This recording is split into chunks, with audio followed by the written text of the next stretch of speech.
Bwana asifiwe, kanisa la Mungu, watu wa Mungu. Ninawasalimu katika jina la Bwana wetu Yesu Kristo. Kwa nafasi hii ambayo nimepata muda tena wa sisi kuja kuendeleza lile somo ambalo tulikuwa tunajifunza siku za nyuma, na somo lenyewe ni linahusu sana juu ya maisha ya ndoa. Na tumesema siku zote kwamba ndoa, mwanzilishi wa ndoa ni Mungu. Ndoa ni taasisi ambayo imeanzishwa na mtu mume na mtu mke, ambayo sasa katika taasisi hiyo Mungu anapowapatia neema, anawapa watoto. Wale watoto wanakuwa ni baraka katika hiyo taasisi. Lakini tulikuwa kwenye kipengele ambacho kinasema majukumu ya mume katika ndoa, na ndio nataka nimalizie leo, majukumu ya mume katika ndoa. Tumeshaongea mengi huko nyuma, na katika kuongea hayo yote, basi kabla sijaenda mbali, kwanza ninakushukuru kwa wewe ambaye umetoa muda wako, lakini pia endelea kufuatilia, kwa maana wote tunajifunza. Haya basi, unaweza pia kuwashirikisha na wengine mafundisho haya, kwa sababu pia inatusaidia kuweza kujua sisi wanaume, kujua majukumu yetu katika ndoa ni yapi.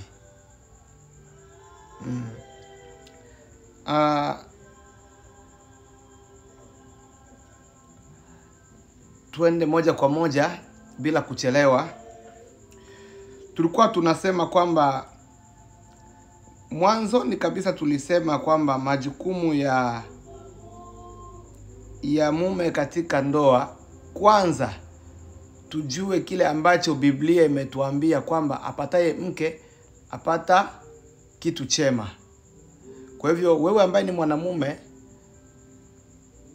unapoambiwa kwamba apataye mke apata kitu chema, ni vizuri kutunza hicho kitu chema, kukitunza, kukipatia matunzo mazuri, kukisamini, kumsamini mke wako, kumuona kama ni binadamu kama wewe, na kumuona kwamba yeye ndiye mtu pekee wa karibu na wewe, kutoka Mungu kisha yeye.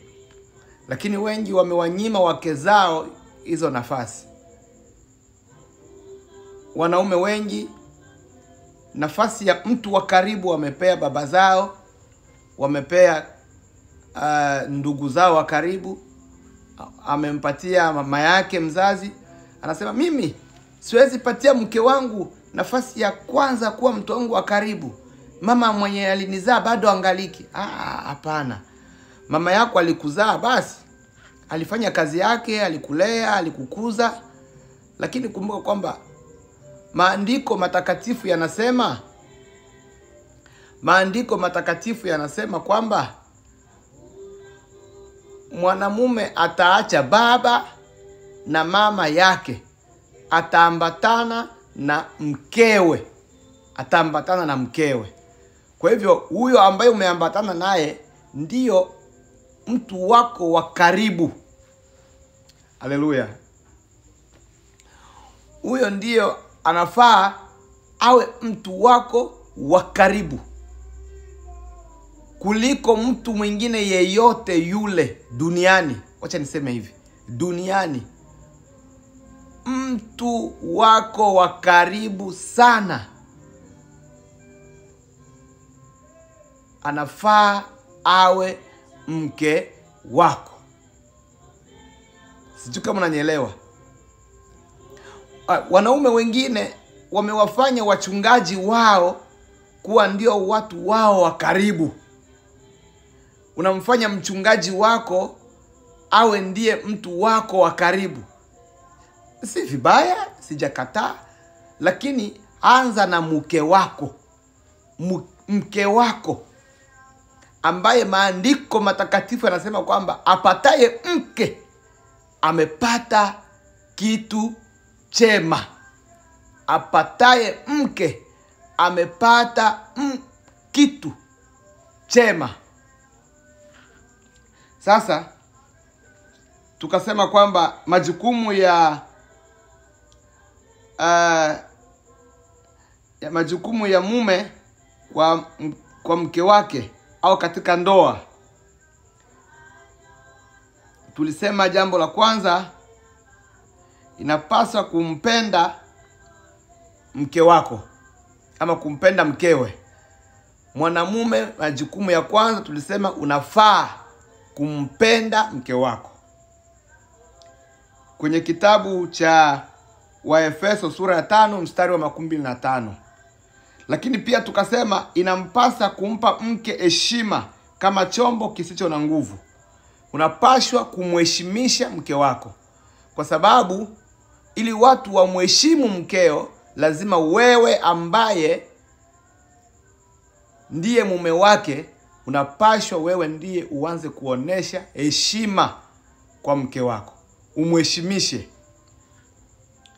Na hiyo tuliipata kwenye kitabu cha waraka wa kwanza wa Petro sura ya 3 mstari ule wa 7.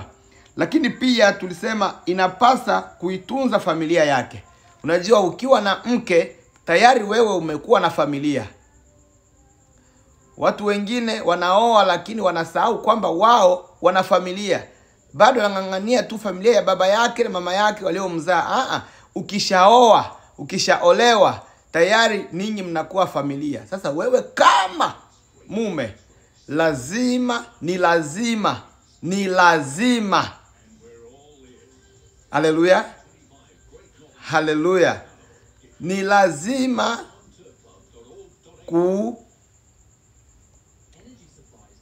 kumupa mke wako heshima. Ni lazima kuitunza familia yako. Pale kwa kuitunza familia tunaipata kwenye kitabu cha Timotheo wa kwanza sura ya 5 mstari wa 8. Kutunza familia yako. Lakini pia tukasema kwamba inampasa kumpenda mkewe kama kupenda mwili wake mwenyewe. Kama vile wewe mwanamume unavyopenda mwili wako, lazima pia upende mke wako kama vile unavyojipenda. Kitabu cha Waefeso sura ya 5 mstari wa 28 hadi ule wa 29. Sasa ndipo tunapoanza sasa kuendelea. Hayo ni yale ambayo tulikuwa tayari tumeyazungumza huko nyuma ya safari yetu. Lakini sasa tunataka tuongee juu ya inampasa kumuongoza mkewe. Mwanamume katika ndoa ndiye kiongozi. Haleluya. Sasa mwanamume ndiye kiongozi wa mkewe kulingana na maandiko matakatifu kwenye kitabu kile cha waraka wa kwanza wa Paulo kwa Wakorinto sura ile ya 11 mstari wa 3. Anasema hivi. Anasema, lakini napenda pia mjue kwamba Kristo ni kichwa cha kila mwanamume, na mwanamume ni kichwa cha mkewe, na Mungu ni kichwa cha Kristo. Hapo tunaona mambo gisi maandiko namna gani yanavyoeleza. Nasema kwamba Yesu Kristo ndiye kichwa cha kila mwanamume, na mwanamume ni kichwa cha mkewe, na Mungu ndiye kichwa cha Kristo. Nataka nizungumze juu ya swala la mume kuwa kichwa cha mkewe. Haina maana kwamba mwanamke hana kichwa. Hii ina maana ya kuongozwa, ya kuwa kiongozi. Manake mwanamume ndiye kiongozi wa ndoa yake.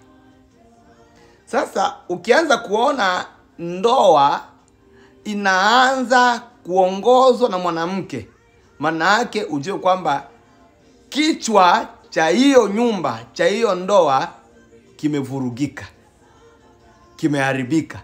Mwanamume ndiye kichwa cha mkewe. Maana yake nini? Yeye ndiye kiongozi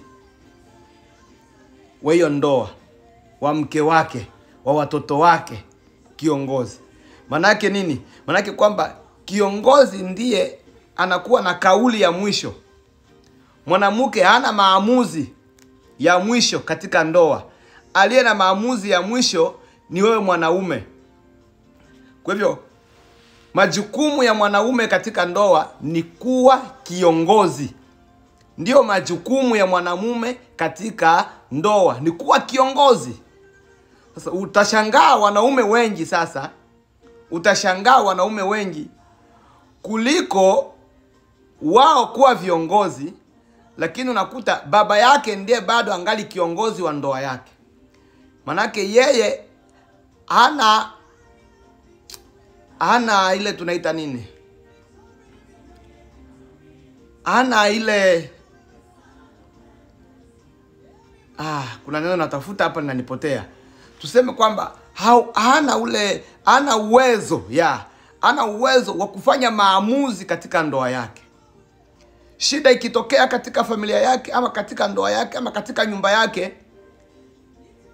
maamuzi yake yanatoka kwa mama yake mzazi. Maamuzi yake yanatoka kwa baba yake. Sasa baba, hivi nifanye nini? Sasa mama, hivi kwa na mke wangu anataka tununue sijui TV. Mama, ulikuwa nasema aje? Kwani swala la kununua TV ndani ya nyumba yako linahusianaje na mama yako mzazi? Linahusianaje na baba yako mzazi? Wao walisha kukulea, wakakukuza, yao yameisha. Unaweza kuwaomba mashauri kwa mengine, sio kwa masuala kama hayo. Na ni mengi tu. Nataka kumaanisha nini? Nataka kumaanisha kwamba mwanamume lazima uwe kiongozi wa nyumba yako. Hapana kumfanya mtu mwingine kuja kuwa kichwa cha mke wako. Hapana kumfanya rafiki awe ndiye kiongozi wa familia yako. Wewe mwenyewe ndiye unafaa kuwa kiongozi wa familia yako. Haleluya. Kwa hiyo wanaume wengi tuache ile tabia ya nafasi yako ya wewe kuwa kiongozi unaipeana kwa mwingine. Hiyo ni makosa makubwa sana. Nafasi ya wewe kufanya maamuzi katika familia yako unaipeana kwa baba yako aliyekuzaa, unaipeana kwa mama yako aliyekuzaa. Kuna wale watoto wa mama, kila kitu katika ndoa yake, katika familia yake, mpaka mama yake aingilie kati, mpaka mama yake aamue. Hapana, sio kweli. Simama wewe kama wewe, kuwa kiongozi wa nyumba yako. Kuwa kiongozi wa nyumba yako itakusaidia sana. Wewe kama wewe unafaa kuwa kiongozi wa nyumba yako. Mungu amekuumba wewe mwanaume kuwa kiongozi. Ndio sababu Mtume Paulo akaandikia kanisa la Korinto kwamba Kristo ndiye kichwa cha mwanamume, lakini mwanamume ndiye kichwa cha mkewe. Maana yake ndiye kichwa cha hiyo ndoa. Maana yake ndio kiongozi. Mwanamume ndio anafaa kuwa kiongozi katika nyumba. Mwanamke ni pale tu kuwa msaidizi wa mume wake. Unaweza kumsaidia katika mambo mengi kama msaidizi. Kwa mujibu wa neno la Mungu, nitamfanyia msaidizi.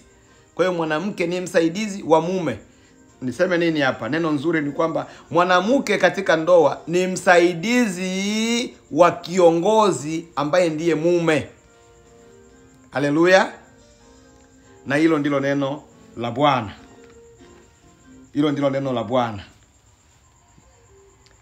Jukumu lingine, inampasa kumsifu mkewe. Jambo lingine, inamfaa mwanamume kumsifu mkeo. Wanawake wanapenda kusifiwa. Kuna wanaume wengine hata kama wanaenda kanisani asubuhi, wanajiandaa wanaenda kanisani, hakuna kumsifia mke wangu umependeza sana. Yani mke wangu, hiyo nguo imekupendeza sana. tangu nikuoe mke wangu hujawahi kupendeza kama siku ya leo. Wanawake wanapenda mambo kama hayo. Unajua kwa nini?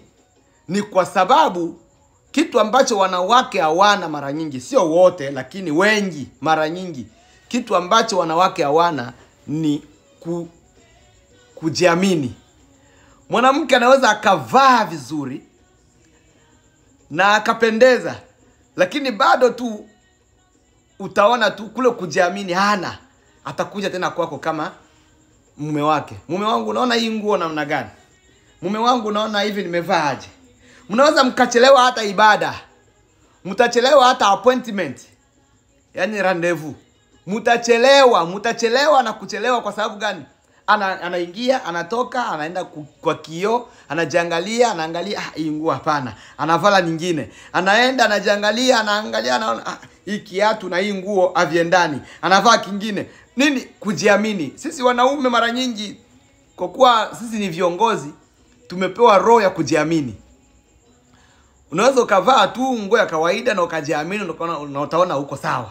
Na unaenda unamaliza shughuli zako na unarudia, na kuna mtu atasema ulikuwa unavaa vibaya ama nini. Lakini wao sasa kule nje hawataulizwa na mtu, hawataambiwa na mtu ulivaa makosa ama ulivaa vibaya, mradi wewe tu nguo ambayo inajisitiri na kila mtu atamuona iko sawa. Lakini ili kwamba atoke pale ndani aanze safari ya kwenda anakokwenda, inakuwa ni kibarua.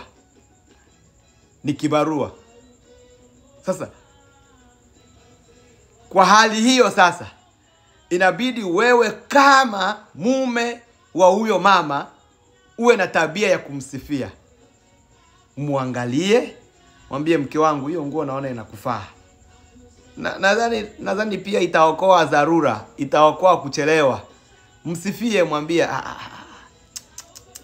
yaani hiyo nguo inakupendeza, sijui inakupendeza mke wangu. Ukimwambia hivyo, hata kama hiyo nguo ilikuwa impendezi, safari inaanzia hapo hapo. Mnaenda, umeokoa muda. Haleluya. Sasa wewe utakuwa umeokoa muda. Wanawake au wake zetu au mama wanapenda kuwasifia. Wanapenda kusifiwa. Ukimsifia mke wako utakuwa umeokoa mambo mengi. Tusome andiko. Kitabu cha Misali,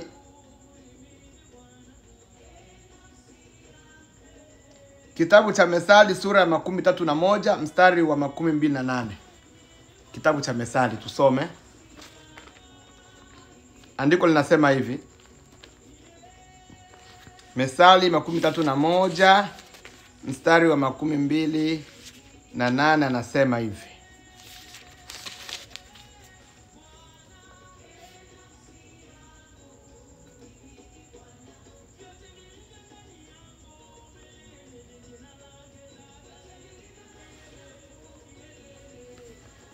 Misali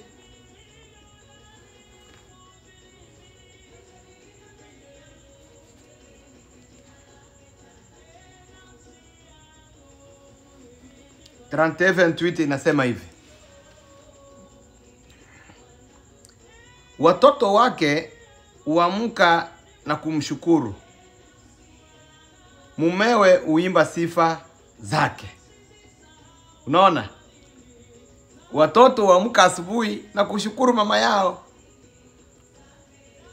lakini mumewe huimba sifa zake. Sasa hii ndio picha ya mume kwa mke wake. Mume uwe na tabia ya kumsifia mke wako. Ni jambo nzuri sana. Jambo lingine la mwanamume, inampasa kumpendeza mkewe.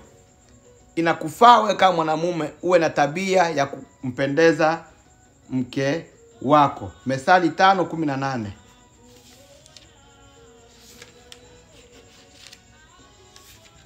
Methali 5:18 anasema hivi. 18 naki inasema hivi. Chemchemi yako na ibarikiwe, umfurahie mke uliyemuoa ukiwa kijana. Kumfurahia mke uliyemuoa ni kufanya kile ambacho mke wako anataka umfanyie. Kwa hivyo inafaa wewe kama mwanamume kumpendeza mke wako. Fanya mambo ambayo mke wako atafurahia. Usimnunulie mke wako tu nguo wakati tu umeona anataka kujifungua. Wanaume wengi sana wamekuwa na mazoea ya kununulia wake wao nguo au nguo ya bei wakati tu anajifungua. Wakati anaona ni mjamzito, muda wa kujifungua. Hapana. Wakati mwingine labda atakuwa sio mjamzito, mnunulie kanguo apendeze. Mfurahishe mke wako. Muondoe katika stress ya dunia. Dunia hii imejaa stress mingi. Imejaa changamoto nyingi. Wakati atakuwa anaona mke wa mwingine anapendeza, atakuwa anaanza kuwa na tamaa, lakini akiona wa mwingine anapendeza na yeye anapendeza, utafurahia mke wako. Na yeye pia atafurahia kuolewa na wewe. Kwa hiyo ni jukumu la mume kumpendeza mkewe. Na ya mwisho inasema inampasa mume kuzungumza naye kwa upole. Inapasa mwanamume kuzungumza na mke wako kwa lugha ya upole. Wanaume wengi upenda sana kuongea na wake zao kwa ukali. Anapenda sana kuongea na mke wake kwa ukali. Kidogo anaanza kutomboka. Hapana. Tafuta lugha za kuongea na mke wako. Lugha nzuri. Lugha za faraja. Lugha za kumfundisha. Kumbuka ni hivi. Wewe mwanamume, wewe mume katika ndoa ndiye kiongozi. Kiongozi manake nini? Manake wewe ndiye mwalimu wa huyo mwanamke. Umfundishe. Kile ambacho hajakuelewa, endelea kumweka chini. Uwe mwalimu wake. Umfundishe. Mama anapaswa kuwa hivi. Mama anapaswa ishi hivi. Mama unapaswa kuwa na hali hii. Uwe na tabia. Wewe ndiye uwe mwalimu wa mke wako. Kumbuka, ikiwa wewe utakuwa mwalimu mzuri kwa mke wako, kumbuka iko hivi. Mke wako na yeye atakuwa mwalimu mzuri kwa watoto wako. Haleluya. Wewe kiongozi ambaye ndiye mwanamume, ambaye ndiye kichwa cha huyo mwanamke, ukiwa wewe ndiye mwalimu mzuri kwake, na yeye atakuwa mwalimu mzuri kwa watoto wako. Hiyo ni kweli, haipingiki, kwa sababu muda mwingi wewe mwanamume haukai nyumbani, hauko pamoja na watoto, lakini huyo mama yeye anapata nafasi nzuri ya kukaa na watoto wako. Atapata nafasi nzuri ya kuzungumza na watoto wako. Iko hivi, wakati mwingine watoto wanapata uhuru wa kuzungumza na mama yao sana kuliko namna wanavyoweza kufunguka au kuzungumza na wewe kama baba yao. Kwa hivyo yale ambayo wewe baba umejaza katika moyo wa mke wako, ndio yale mama atayapakua, atayajaza katika mioyo ya watoto wako. Sijui kama umenielewa pale. Yale ambayo wewe baba, wewe kiongozi, wewe ndiye kichwa cha huyo mke wako, yale ambayo wewe umeyajaza katika moyo wa mke wako, katika moyo wa huyo mama unayeishi na yeye, ndiyo hayo na yeye atayachukua, atayajaza ndani ya mioyo ya watoto wako. Haleluya.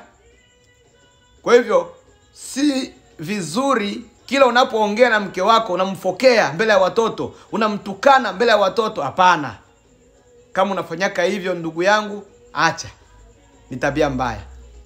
Ongea na mke wako kwa upole. Ongea na mke wako kwa utaratibu. Ongea na mke wako maneno ya hekima. Ongea na mke wako maneno ya busara. Ile mahali ambapo wewe haupo, kumbuka yeye ndio anabaki kuwa mwalimu wa watoto wako. Ile lugha wewe unayoitumia wewe kumzungumzia yeye, na yeye atakopi hiyo lugha. Anaipakiza kwa watoto wako. Hivyo tu. Sasa ndio pale utakuja kugundua kwamba ndio maana Biblia inatuambia hivi. Biblia inatufundisha kwamba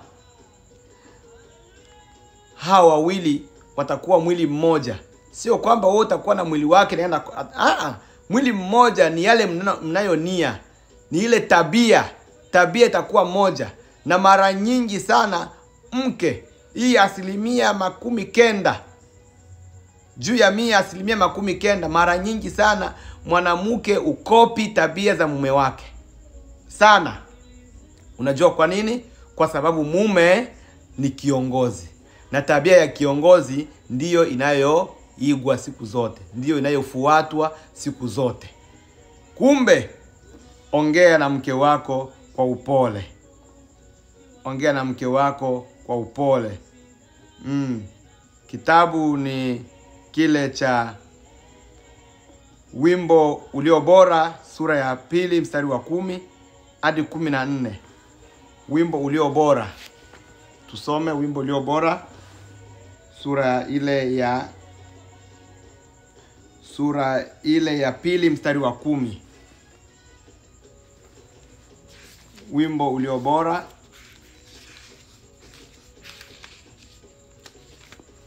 Acha nisome hapa tu kwa dakika hizi chache.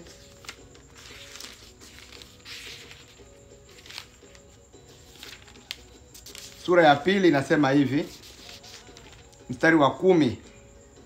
Anasema, mpenzi wangu aniambia, inuka basi ewe mpenzi wangu, unipendezaye, njoo twende zetu.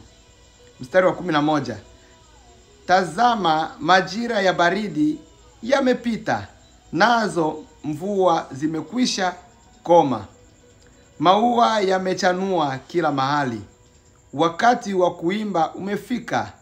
Sauti ya ua yasikika mashambani mwetu. Mitini imeanza kuzaa na mizabibu imechanua. Inatoa harufu nzuri. Njoo basi ewe mpenzi wangu, unipendezaye, njoo twende.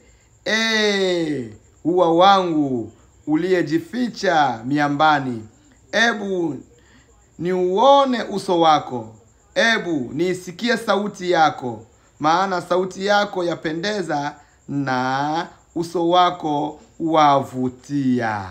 Haleluya! Unaona namna gani mume anavyomsifia mpenzi wake. Sauli ameandika maneno matamu sana. Kwa hivyo sisi wanandoa, mwanamume, kuwa na lugha nzuri ya kuongea na mke wako. Bembeleza mke wako. Huyo ndio mtu wako wa karibu. Haleluya. Kitabu cha Hosea, sura ya 2 mstari wa 14. Angalia namna gani Hosea anavyoongea na mke wake. Kitabu cha Hosea, sura ile ya 2. Sura ya 2 mstari wa ngapi? Kitabu cha Hosea, sura ya 2 na mstari wake wa 14 anasema hivi. Ninamaliza, usiogope. Anasema, kwa hiyo nitamshawishi, nitampeleka jangwani na kusema naye kwa upole. Haleluya. Uwe na lugha za kumshawishi mkeo. Zungumza na mke wako kwa upole, na utaona mambo yatakwenda shwari. Utaona mambo yote yatakuwa safi. Huyo ni mke wako. Huyo ni mke wako. Iko hivi. Mwanamume anaonaka mwanamke wake hafai wakati angali naye. Lakini ukimwacha huyo, akishakwenda kwa mwanaume mwingine, ndipo utaona kumbe nilikuwa nimeoa mwanamke kweli kweli. Unaona? Lakini huyo mwanamke wako mtunze, msamini. Zungumza naye kwa hekima, zungumza naye kwa akili, zungumza naye kwa upole, naye utafurahia maisha ya huyo mwanamke wako. Naye utafurahia kuwa na mwanamke kama huyo. Lakini pia tumeagizwa neno la Mungu kwamba sisi wanaume tuishi na wake zetu kwa akili. Na njia mojawapo ni hizo ambazo nimekueleza hapo. Bwana akubariki, Bwana akutie nguvu, Bwana akupe hekima ya kuishi na mke wako, na akupe akili ya kuishi na mke wako. Lakini pia akupe busara na ufahamu, maana wewe ndiye kiongozi, hakuna mwingine. Wewe ndiye mwalimu wa huyo mama. Akikosea umsamehe. Ni mwanadamu, anaweza kakosea.